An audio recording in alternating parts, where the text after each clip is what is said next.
గతంలో కూడా సినిమాలు ఎట్లా వచ్చాయి, మన సినిమాలన్నీ hero worship, hero oriented, hero elevated.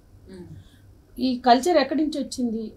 వీళ్ళకంతా Borra బుద్ధి లేని జర్నలిస్టులు. వీళ్ళు జ్ఞానమే లేదు. జ్ఞానం మైనస్, అవగాహన, ఓరియంటేషను, పర్స్పెక్టివ్ మైనస్.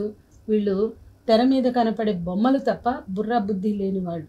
కాబట్టి వాడు చాలా వాయిస్ రేజ్ చేసుకుని వెళ్ళిపోయాడు. కానీ ఆ అమ్మాయి ఏమంటుంది, మీకెందుకు నా నా నా ఇష్యూస్ ఏంటో మీకు తెలియదు, నా సమస్యలు ఏంటో మీకు తెలియదు. ఒకవేళ ఏదైనా ఉంటే ఆ సినిమా నిర్మాతకి దర్శకుడికి సంబంధించిన విషయం, లేదా నటించిన నటీనటులకు సంబంధించిన విషయం. వీళ్ళు ఎవరండి మధ్యలో? అసలు కొన్ని క్యారెక్టర్స్ కొన్ని పాత సినిమాల్లో చూసాం, నల్లగా అదేదో జడ వేసుకుని సుహాసిని ఉంటుంది. అంటే అందవికారంగా ఉండడం క్యారెక్టర్.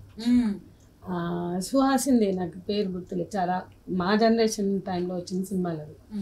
అట్లాగే అందానికి ప్రాధాన్యత ఇవ్వకుండా నటనకి ప్రాధాన్యత ఇచ్చినవి కూడా ఉన్నాయి. ఇప్పుడు చాలా ఫేమస్ బాలచంద్ర సినిమా ఉంది, కమల్ హాసన్ బాలచంద్ర మరో చరిత్ర. అప్పట్లో కూడా కొంతమంది ఇలా మాట్లాడుకుని గుసగుసలాడారు, కానీ ఇట్లా ఓపెన్ అటాక్ చేయలేదు.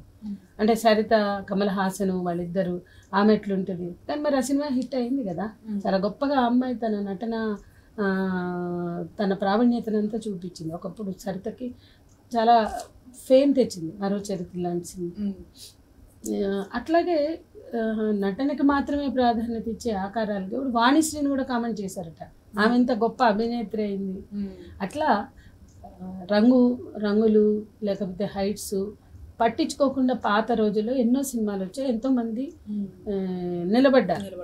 కానీ అప్పటికన్నా అడ్వాన్స్గా ఉండాల్సినటువంటి 30-40 ఏళ్ళ తర్వాత ఇంకా వాటికే ప్రాధాన్యత ఇస్తున్నారు.